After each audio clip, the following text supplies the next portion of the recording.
And a Madera Middle School got more than just a backpack. In addition to the giveaway, United Way has created a scholarship fund to Fresno State. You can go from here to Fresno State. It will be a 6-year journey for students. What we want to do is take on a whole 7th grade class and that we could support for 6 years. We believe in you. All the folks that are standing behind me believe in you. Based on their growth over the next 6 years, that's how we're going to choose who's going to be able to get the scholarship.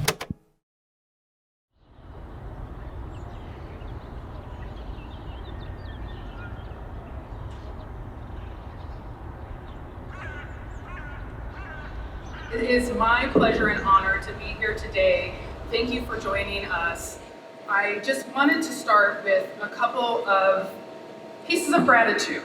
This event is a culmination of a project or a collaboration that started 6 years ago between Fresno State, United Way, and Madera Unified. Students were provided with backpacks and other resources that were within the backpack, and then challenged to write a Be Bold essay. And through that, students would be in competition through 12th grade, where they had midpoint check-ins with United Way and other members that have supported them along the way, checking their growth or maturity around what it means to them to be bold. My name is Evangeline Mejia. I'm 17 years old and I go to Madera South High School. My cousin is a registered nurse, so it's just like I want to work. I feel very thankful, you know, like this was an opportunity of like, what was it, 6-7 years ago? We went through with it and now we're here today, but I'm very thankful to be here today and get a scholarship. What kept me going was my mom, my parents, you know, they always pushed me. You know, just my whole family, just all the support I had that just gave me that push every year. And Evelyn is the first generation college student and wants to set an example for his siblings. It's still shocked to me right now, like I'm trying to process it and I'm like really excited. My parents are really excited for me. It's the first time I've ever seen my dad cry, so I got really emotional. And I kept doing it because I wanted to keep my options open. I wanted to be able to have those options. And as the years went on, I just started to realize that it would be better to go to Fresno State and stay local, stay here with my family. Just having that end goal kept me going.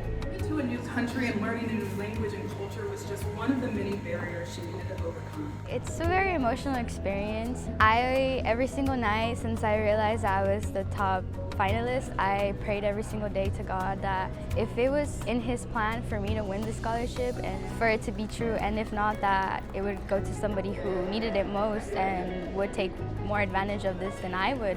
But I'm very proud of myself and I hope my family is too.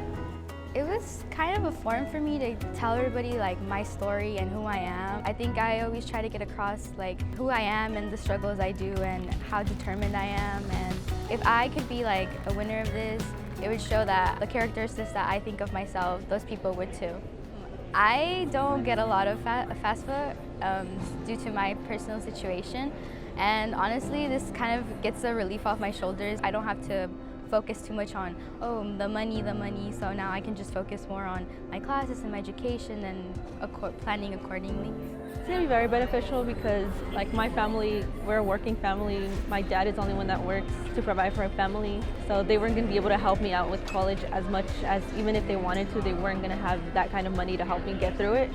So just winning this is going to help me really get through the 4 years of college and maybe further my education into nursing school or school of medicine. It'd be beneficial a lot, like, you know, it's gonna help me out and get me on my journey, you know, get me on my feet and starting off to a good year. But like, once again, I'm very thankful. Today we're meeting back in Martin Luther King Gymnasium where it all started, so we're coming full circle. We were originally scheduled to be somewhere else and things happen for a reason, so I think it's a matter of coming back to where we started, being reminded, and then shooting back off for the stars.